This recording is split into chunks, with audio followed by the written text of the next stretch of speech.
বলো, এ বিষয়ের জ্ঞান আল্লাহর নিকট, আর আমি তো স্পষ্ট সতর্ককারী মাত্র। فلما رأوه زلفة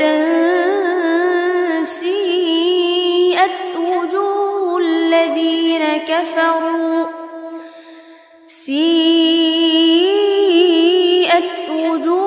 الذين كفروا وقيل هذا الذي كنتم به تدعون।